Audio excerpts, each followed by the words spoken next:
Hello, everyone, and welcome back to a brand new podcast of Shameless in Chicago. This is your host, Nin. And I'm Luke, and we're here with a special guest.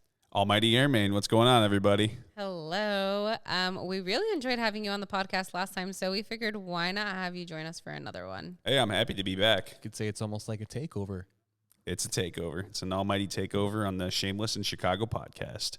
Cute. Okay, so today we actually want to discuss something that, I don't know, doesn't really correlate with Halloween, but maybe you could. It's the evil eye. Oh, I thought we wanted to talk about how low you keep your phone battery. Okay. Because that's pretty scary. He's coming at me. My phone is at 13% currently. So, But the evil eye, yeah, go off. yeah. So we're going to talk about the evil eye today, guys. It's actually been popping up a lot on my feed lately, and that's why I thought about it, because currently Assyrians are just kind of, guys, don't believe in the evil eye. It doesn't correlate with our religion. It's just superstition from the Middle East, all of that jazz. And other Assyrians are like, dude, don't take it so seriously. It's just for fun. Like, relax. And then other Assyrians are like, no, you have to put the evil eye on your kid because you don't want any evil to come to them. You want to break the bad spirits. So it's just been like a three-way street. A three-way street. Yep. So, okay, that's a strange one. So I thought you, like, the Assyrian culture was, like, really, really into the evil eye. You were the first one to kind of bring it up to me ever. That's how I learned about it, actually. Yeah. And that's the thing, is that most Assyrians, like older, especially like older Assyrians around my mom, dad's age, they're into it. They're into the evil eye. They're into getting your cup read, all of that jazz. And then the newer generation, some of them are more falling into the religious part of being Assyrian rather than like the superstition part, and they're kind of like falling away from that. And it's totally up to you. It's up to your preference and what you enjoy. But personally, I like a little bit of both. I like to keep it interesting. So for anyone that wants to come at me, yeah, I believe in the evil eye. I think it's important to have. I think it's fun. I don't think it makes you less religious just because you believe in it. So that's my thought on it. What about you guys? What is your thoughts on the evil eye? I believe in it. I think the older I get, the more I tend to keep things that I have going on to myself, just because I feel like other people kind of look at you. And I don't know. I feel that every time that I've ever had something I'm going for, like at one point I wanted to be a real estate agent, and I was super excited. Mm-hmm. And I told everyone who would listen about how much I wanted to be a real estate agent and how I was going through the courses and how I studied at lunch every day. I would even go as far as to write down everything word from my course to a notebook. Yeah. And then I finished the first part of our course. It was 75 hours that I had put in over the course of I don't know how many months, probably 11 months. Mm-hmm. But I never completed it. I wasted all that money. And I think, in part to my own immaturity, it was also that, I just talked about it way too much. I talked about it. I exhausted the idea of it in my own head.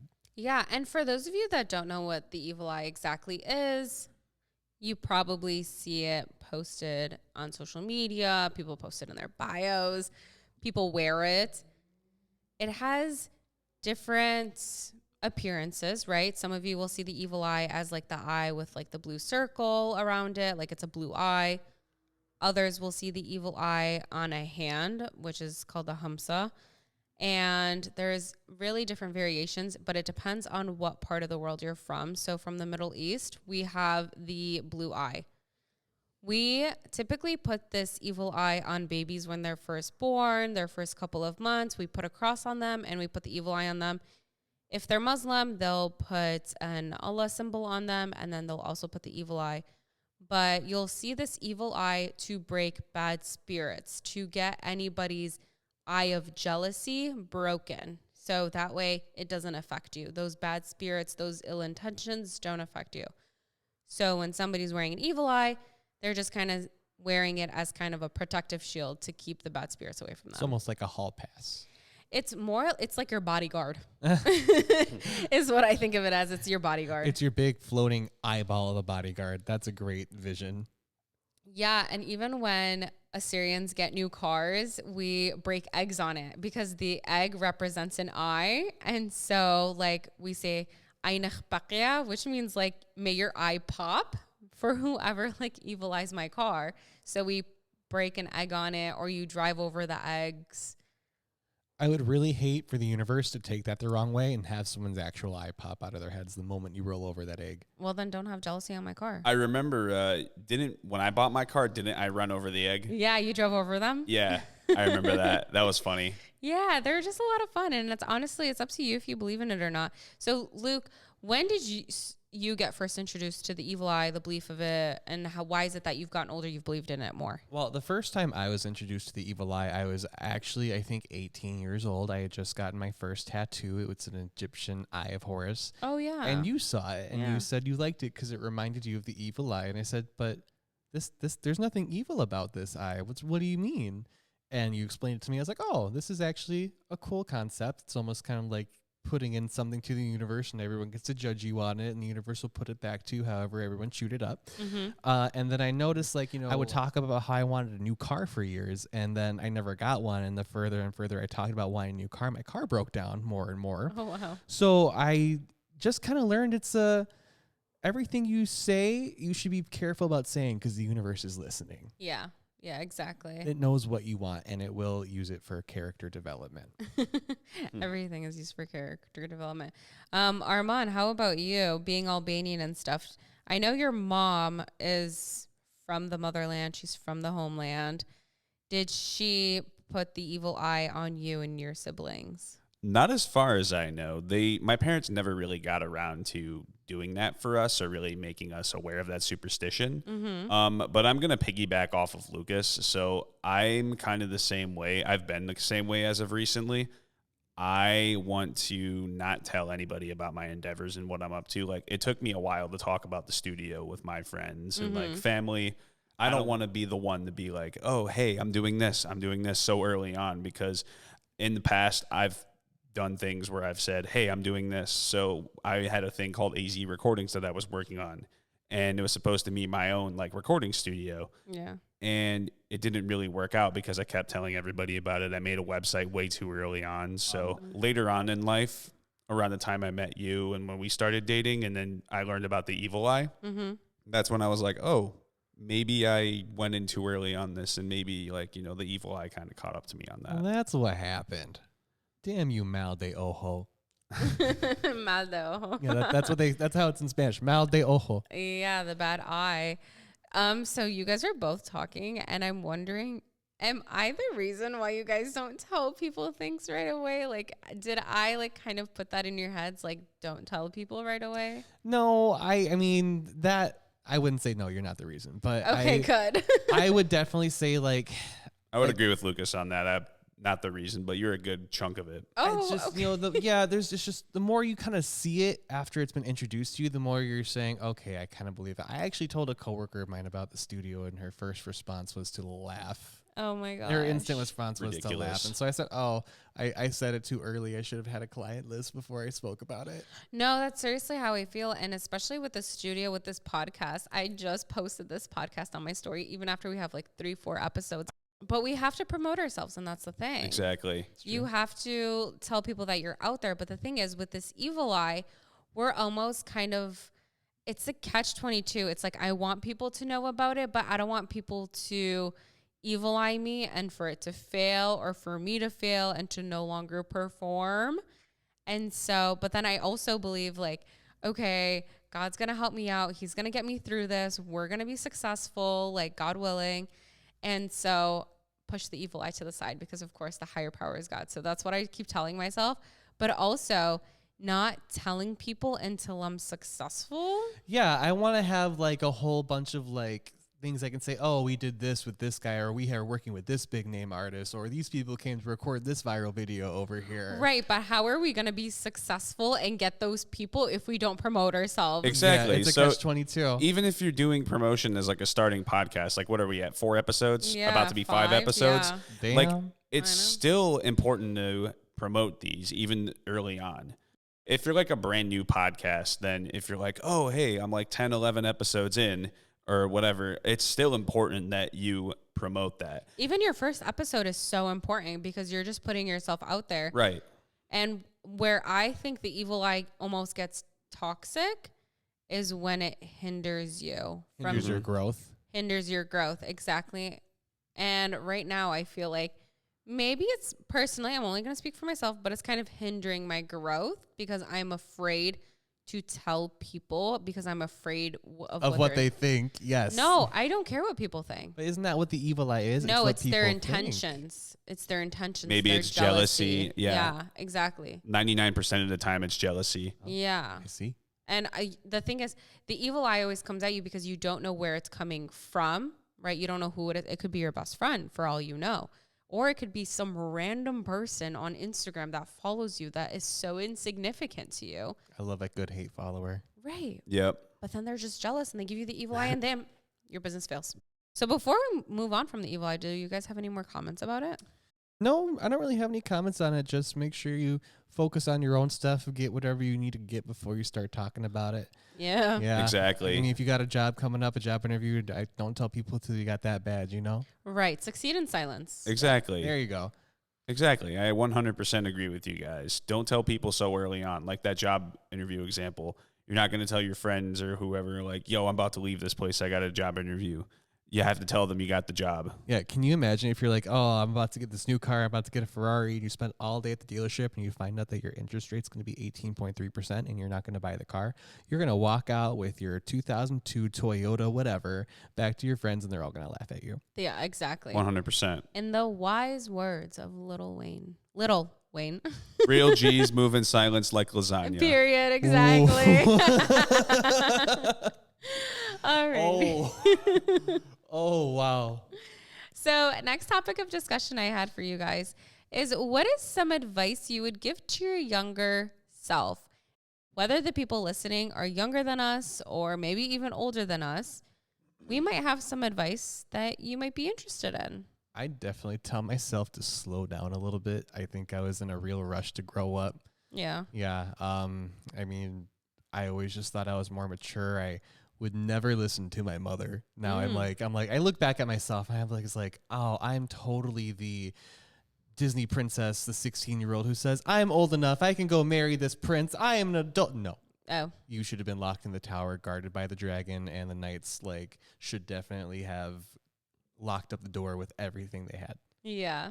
So what do you mean for yourself? Like, what would you have liked to done slower? When I was younger, I was super interested, hyper interested in dating. Oh, okay. So I would definitely say that have less interest in boys. Boys are not important to you when you are young, 16, 17, 18 years old. Hell, even 19, 20. Like, focus on yourself. I would definitely tell myself to be a more patient driver. I got into a lot of car accidents when I was in my teens. I definitely wrecked my father's car more than a couple times. My mother's car maybe once or twice. But that's just kind of what I would think for myself. When I think of my teenage years, I think of you're going boy crazy and your driving sucks. I would also say you're staying out way too late. You don't need to go to IHOP until 3 in the morning. Oh, okay. There would be some times definitely when I was 19 years old. When I was 19 years old, I moved out. I moved out with a friend of mine. And I got into the summer habit of where I would go out and I would be out for until 3 in the morning, 3 nights in a row, and then I would sleep on the 4th day. But back then, I would work 2 jobs. I worked 2 shifts. Yeah. I was thinking to myself, I do not want to miss out on my life because I'm working 2 jobs. Yeah. But back then, a 19-year-old, what are you going to miss out on? I should have been focused more on my work rather than spending my money at some late-night cafe drinking a coffee as a 19-year-old in the city. But did you have fun? I had a lot of fun. Okay, then there you go. That's all that matters. You want to ask me how much money I saved? 0. I didn't save any money. I'll also, some advice that you should probably give to your younger self is be more financially responsible. Oh my gosh, I don't know how I would get that through to myself. You guys want to hear something funny? Yes. Okay, so when Luke was, I don't know how, when you were doing real estate, what were you, like 19, 20? I think I may have been 19, 20, yes. Or 21, something like that. I feel like it was 21, but I think that may have been a little too late. I don't know. It was in those early years. Yeah. 19 to 21, we'll say. We went to an electronics store. And he's my God. He's studying to be a real estate agent. I'm studying to be a real estate agent. Studying. An agent. Okay. An agent. Not a real estate photographer. Not a landlord, not a contractor, not an inspector. Nothing. Not any of that. Someone to just come show you the house and sell it to you. And this guy thought, hey, I should invest in a drone. So I spent $500 on a drone. And Didn't even know how to fly it. you know where he flew it? Inside of my apartment. That he wasn't even licensed. I didn't know you needed a license. You need a license if it's Oh yeah, no, over a certain weight. I Yeah. know that now, Yeah. but when I bought that way back when, I thought you could just like, oh, it's super easy. It's gonna be user friendly. It comes with a remote control, like an RC Yeah. helicopter. yeah. This is basically like the Ferraris of RC helicopters. Yep. There was no way I could control it. My phone wouldn't connect to it. All the instructions were half-assed or in Japanese. No, seriously. And then I sold it. And how many times did you use it prior to selling it? Define using it. Okay, well, we're done. Lucas definitely needed to learn financial responsibility before There's anything just else. something that goes off in my brain when I swipe a card, you know? Oh yeah, and it still does. If any of you wanted to know, it Yes, still but does. now it's just to buy lunch. Yeah, he gets so excited. He's like, "Ooh, we're gonna go buy coffee, but I get to buy a coffee. Please add an extra shot of creamer. Oat milk, I guess. And then, as you guys saw in our last podcast, he was like, "Oops, $119 for Paramount. What is this?" Oh, yeah. That one hurt. I'm so glad that one came out the night before a payday. Otherwise, can you imagine if that came out on a Monday? Oh my god! Can you imagine if that came out on a Sunday? And I went, oh. Big oof. Oh, man. Paramount. They're so lucky I love Star Trek. No, I swear. And That's a Big huge Brother. oof. Oh, it's a big oof. Almighty, what is some advice you would give yourself when you were younger? Some advice that I would give myself when I was younger: get more involved with your community and your culture. Okay, elaborate. So I I'm at- agree with that, by the way. I definitely would be gayer back then. I would be gayer. I was not. I hid my gay identity. I did not identify with it until I was older. So I agree. Go with your culture. Go on. I'm sorry to interrupt. No worries, no worries. Yeah, I would get way more involved with the Albanian and Bosnian side of my family and community because I felt like growing up with my parents, and this is no disrespect to my parents, I felt like I was kind of sheltered from that. Oof. And now being 26 and I don't know a lick. I mean, I know some words and some phrases in Bosnian and Albanian, but I don't know it to the level that I want to be at. Of a fluent native speaker. I'm not a fluent native speaker like my parents or like any of my other family members. So it's kind of disappointing. So obviously I've been trying to relearn it. And, you know, I would just tell my younger self, like, hey, go talk to mom and dad. Tell them you want to get more involved with the family and more involved with this culture and community, and that you want to be more involved with your cousins who speak it. That way, when you're older, when you're in your 20s, you can go overseas and do whatever, or even go to the stores, like the Balkan stores, and just go talk with everybody in that language. So that way, like, you can understand what people are saying. If someone needs help, you'll be like, oh, hey, I can help you out. So definitely that one. That's the biggest one. I think that's some pretty solid advice because when I was younger, I remember I was in 4th grade and it was like parent-teacher conferences, but like meet the teachers prior to that. And my teacher was Polish. She was of Polish descent, but she didn't speak Polish. And my mom was speaking Assyrian to me. And I was like, Mom, don't speak Assyrian to me. Speak English. We're in public. Like, this is embarrassing. Yeah. But you're at that age. You're so young. I was in 4th grade. And my teacher said to me, don't talk to your mom like that. You should be so happy she's speaking Assyrian to you because when you get older, you're going to wish you knew the language. She goes, when I was younger, my parents didn't speak Polish to me because they were afraid. And now that I'm an adult and I have Polish students, I can't speak Polish to them. And she's like, I can't connect with my own people. I wouldn't want you to have that. And that has stuck with me for the rest of my life. That part gets lost. Yeah, that part gets lost. And the connection to your people, to your roots, right? And so when you meet another Albanian person and they're like, oh, hey, and they speak Albanian to you, you're like, I'm sorry, but I can't understand you. I can't connect with you in that way. I understand like some words where I'll be like, oh, this person's saying something about this. So I was at the gym like a few weeks ago. And this guy comes up to me behind, he sees my tattoo, and he's just like, hey, Shipe, like, hey, Albanian. And I'm like, hell yeah, dude. But you wish you would have been able to get more into the culture and the language and all of that to just be like fully immersed into it. Yep. I 100% wish that my parents and even myself, I'm not going to put the blame on my parents. Yeah. But I wish that my younger self, like around 6th, 7th grade, would have gone up to my parents and been like, hey, I'm very interested in learning more about this culture. I understand, like, you know, me as like a 10, 11-year-old, my cousins are here. I just want to be upstairs with them playing video games instead of downstairs with the adults talking about whatever. Yeah. You know? Absolutely blame your parents. And here's why I say that. My parents were not taught any native languages. That was not passed on. My grandfather did not teach any of his kids Polish. He did not want any of his children to be seen as minorities. But so I took it upon myself when I was younger to try and learn our language. And the culture and the language need to be mixed together to be fully learned and understood. Yeah. So it is the parents' responsibility to pass on that culture and pass on that language. It's going to be really hard for you to learn yourself. So I blame your parents. I blame my parents. I blame my grandparents because we were Americanized as hell. Yeah.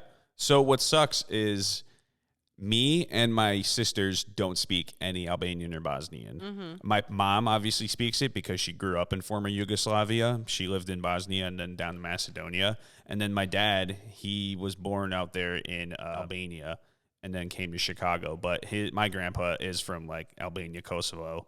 And everyone on that side speaks Albanian. Like they're fluent, all from Kosovo, Macedonia, Albania, and they're all fluent in it. So when I go visit my aunt and uncle, I hear them just speaking Albanian, and I can understand some words and I can understand what they're talking about. Right. But I can't communicate back to them if they're like asking me a question. I think you brought up an important part, Luke, is that the culture and the language are intertwined directly in order to understand them, right? For example, I grew up speaking Assyrian and I was directly involved in the culture, right? But one thing that Assyrians say a lot is be blessed, right? Or blessings to you. And it's like, you get out of the shower, they say, I hope you had a blessed shower. Oh, yeah. Oh. I remember you were telling me about that one. Yeah, blessed shower. Brachta hamamach. Brachta mama. Yeah. Yeah, exactly. Blessed shower after you finished your shower. And then when you say good morning, you say like, good morning is blessed morning. And then if somebody buys like a new car, you don't say, oh, hey, congratulations. You just say, bruchta, let it be blessed. And so everything has to do with blessings. But if we only spoke the language and didn't understand the culture, we wouldn't understand that the culture is so heavily intertwined with Christianity because Assyrians are one of the first converts to Christianity that we tie it so hard into our language. And then let's say you're only involved in the culture, just that, and your parents didn't speak to you the language at all, you would have no idea or understanding as to why half of the things we do are the way we do them, okay? For example, funerals, what we call the first couple of days is basam tatarisha, which means like good head. I love this already. Keep talking. The literal direct translation is good head. I love it. But really it's just what it meaning is to help you to have good thoughts, right? Because so it's like sitting Shiva or awake or something. Because Irish Week is a 3-day event, like where we just wait for you to wake up if you're just playing with us. No. You go to the morning person's house. Okay. And everyone comes in, the community basically comes in, brings food, is there as your biggest support. They cry with you. They make sure that you're fed. They make sure everyone in your house is fed. So I just want to get something straight. Someone in your household passes, God forbid. God forbid. Mashallah. It's alat lawit. Mashallah is like good things. Okay. I don't think that's a good thing, Lucas. So basically, you wouldn't understand that if you didn't understand why we do it, right? You need to speak the language to kind of understand the culture with it, right? It's to help your mental health. It's literally just that. Community is the biggest helper of mental health. And we saw that directly with COVID, right? Absolutely. Right. Everyone fell apart. Everyone fell apart in isolation. would not last in the Big Brother household over here. That's why it's so important to mix community and language together. Yeah, and unfortunately, I can't really speak for like the Albanian community tied with religion, just because some Albanians are Orthodox Christians, some are Catholic, some are Muslims. So I don't know how those intertwine with the Albanian language, or Bosnians are Muslims. So I don't really know how that works out. I mean, every language and every culture is so different. Yeah, that's true. I mean, I personally think that visiting your motherland, wherever you're from, is definitely going to open your eyes up to like, hey, I need to, this is the culture. This is what their community does with the language. So I've been to Macedonia when I was a kid. That's where most of my family lives. But if I were to go to a place like Albania or like Kosovo or Bosnia, where like, my roots are, that would be extremely beneficial because I get to see how this side lives and what the culture's like here in this country compared to where I live in the United States, which I kind of want to say whitewashing me. I mean, You're pretty white. I mean, I do have to agree that living in America does whitewash you to an extent. It 100% does. Yeah, it really does. Because when you go to another country, like for example, when I was in Italy, everyone was there speaking their languages. Nobody was whitewashed. Everyone was embracing their culture, their language, their dress, everything. Here, you fit into boxes, and everywhere else, you're just free to be who you are. Let's stop trying to constrain everyone to boxes. You're not simply black, white, and Hispanic. There is a lot of in between, and we just need to get that straightened out. That just because you're Albanian and you look white doesn't mean you are white. You're Albanian. Just because you're Polish and you look white doesn't mean you're white. You're Polish. Right. I'm going to say it here first. I think I'm going to start just telling people I'm Irish. Are you Irish, though? I am Irish. I'm my Is mother. it your mom? So my mom's the Irish one. My dad's the Polish one. We actually just had a funny story about the difference in Polish and Irish funerals. Oh, yeah? So a Polish funeral, it's your basic run-of-the-mill funeral. It's everyone comes to cry and just sit around and see the body, whatnot. But my mother told me a story about my grandfather's funeral, and my father was there to witness it. I was about 4 years old when my grandfather passed. Okay. But so to make a long story short, everyone stands in their line and has to have their people come up to them, say, sorry for your loss, such a great person. My grandfather knew about 1 million people. He was a veteran. He went to the VA often. Wow. He was a big time visitor of a local bar called the Lighthouse in Rogers Park, which is still open to this day, I believe. I used to go there when I was a baby. Oh, wow. Hit me up, Lighthouse. Sponsor this podcast. So my father began to realize that my mother and her 4 siblings, so 5 in total, were taking shifts from standing in line and going to the bar across the street to get hammered. Oh, wow. And my father constantly told my mother, this is not normal. I don't know why this is happening. Your family is going a little crazy here. And my mother said, this is completely normal for an Irish funeral. Oh, wow. Get used to it. See? Yeah, each culture has their own way that they do things, like whether it be funerals, whether it be weddings. Assyrian weddings, insane. Yeah. I love an Assyrian wedding, actually. Absolutely. Those are so cool. You went to one, Lucas. I've been to one. Yes, I've been to an Assyrian wedding. I was lucky enough to get an invite. One of my former roommates' best friends, got married. She is Assyrian, and we had it at a beautiful banquet hall. She had a beautiful ceremony. And yes, we did do the circle dance, going all around the dance floor. And I was able to go up there and impress the Assyrian family that I already knew the moves. I'm so proud of you. Did he dance Giga? Giga? He danced Giga? Giga? Giga, yeah. So yes, I did. Little 3-step one, right? Yep. The in, out, whatever. Yep. Yeah, I look did at him that. Go. I did that. I was able to keep up with them. I was able to show my friend that we were able to do it together. I held her hand and we did it. Aww. It was great. One of the best weddings ever. If you guys ever get married again, let me know because I'd love to be there. I mean, of course, you're going to be invited to my wedding. Yeah, but I mean, are we going to be too old to dance by then. Oh my gosh. Dang. You're getting old. That's brutal. You need to get married. I know. I know no one can see us right now, but I have to say it. I love your earrings today. thank like, you. Are those like little like Tahitian pearls? I literally got it from the store called La Visa. I love their jewelry. I can't stop staring at that. It's very eye catching. Thank you. Problem. Wrapping up this podcast, what is some advice that I would give my younger self? I don't really have advice for my younger self. I have advice for your younger self. Okay, go ahead and give it to me. Advice for your younger self.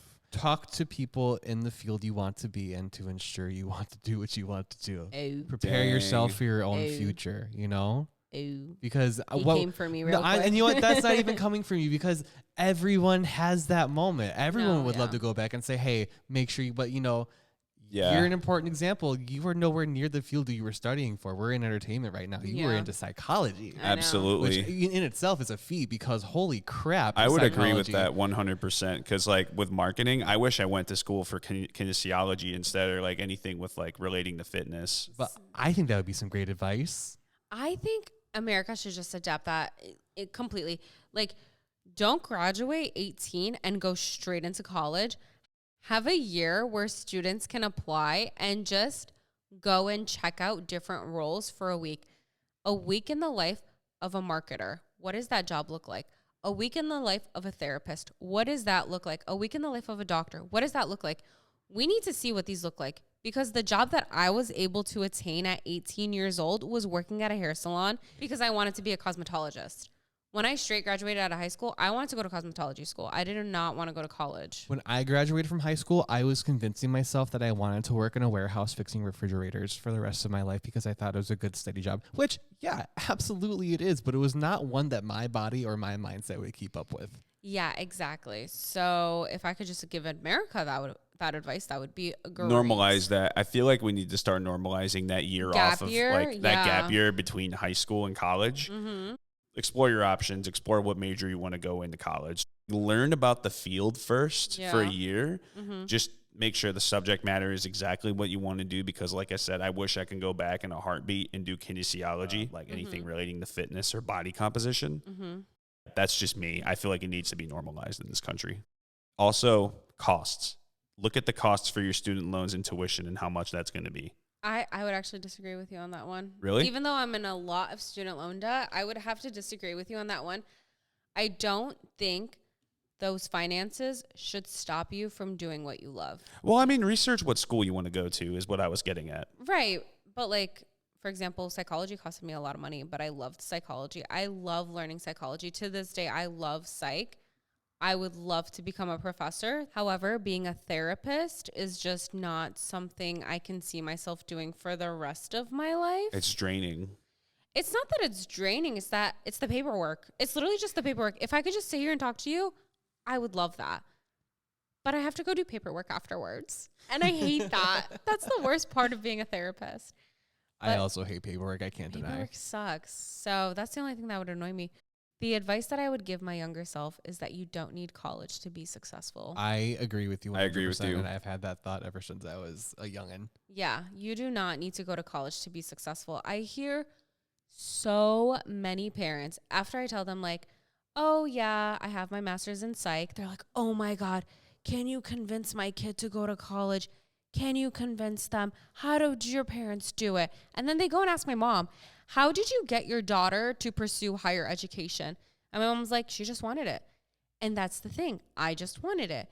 But your kid who does not want to go to college, don't force them. Your kid does not need to go to college to be Right. successful at all whatsoever. And the more you really try to force them, the more you're going to push them away from the idea. That's what happened to me. And then my parents just one day said, at least he works. Right, exactly. And that's the thing, because parents want to force their kids to go and pursue college.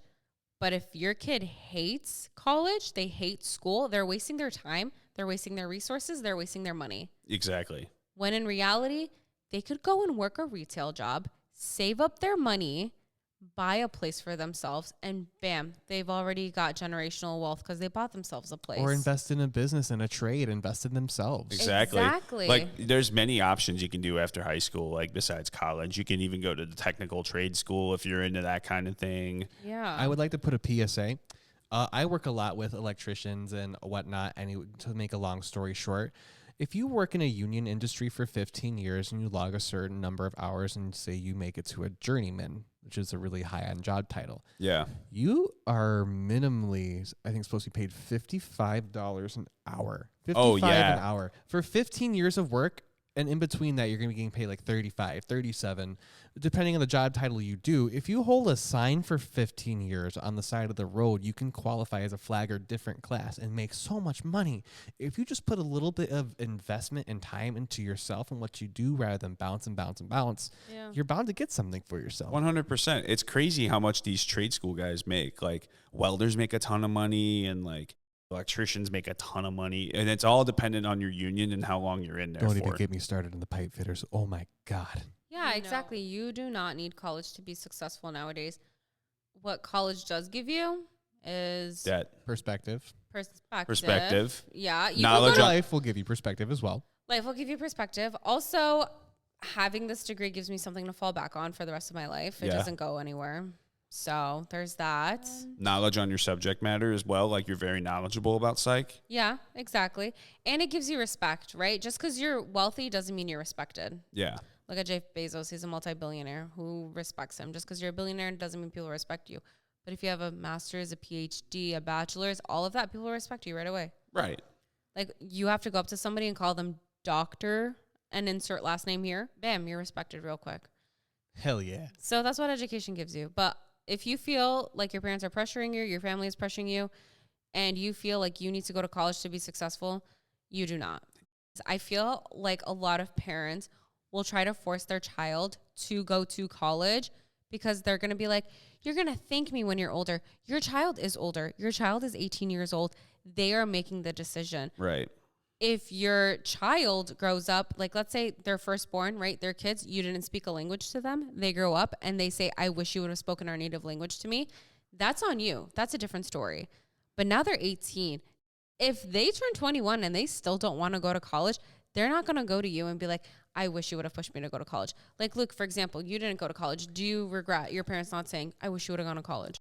I do not regret not going to college. My parents did push me for a little bit, but there wasn't any heavy, if you don't go to college, you're out of my house. It was, if you don't go to college, you're going to get a job. Mm-hmm. And that's what I did. Mm-hmm. And, you know, I learned a lot of valuable skills. I learned how to kind of work in a schedule. I also learned that I hate having a regular job. Yeah. But that doesn't mean I hate the decision I made because, you know, there is some part of me that would look back on that and say, I would have wasted all this money just to realize I hate working a regular job that I got a degree for. The thing that I care to do is to become a professor, but that requires me to go back to school. And for those of you that don't know, a PhD can be completely free. So PhD will not put me into more debt.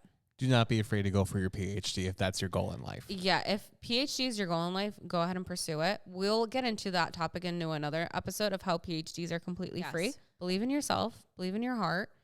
Don't let your parents pressure you. And parents, if you're pressuring your children, don't. All right, guys. Well, that is all we have for you today. We know we ran over time a little bit today, but thank you guys so much for joining us. And thank you, Almighty Airmain, for also joining us on today's podcast. It was a pleasure. I love joining this podcast. Thank you. Yeah, guys, remember, you can find Almighty Airmain at Almighty Airmain on Instagram and YouTube. And he has a show coming up on October 29th with Riff Raff at the WC Social Club. Tickets are $20. Yes, and don't forget to follow us at airwaves_studio at Instagram.com. All right, guys. Join us next time when Nen shows us how to take jewelry off of dead bodies at funerals because they don't need it and they're not coming back for it. I mean, you're not wrong. I hope we don't have to chop any fingers off. You know what? I wanted to be a mortician once upon a time, but I think you just convinced me that that's what I should have gone to college for. I'm so glad I just saved generations and generations of family heirlooms. He's just kidding. Alrighty, guys. Thank you all so much for joining. Have a great night, everyone. See you next time. Good night, everybody. Bye.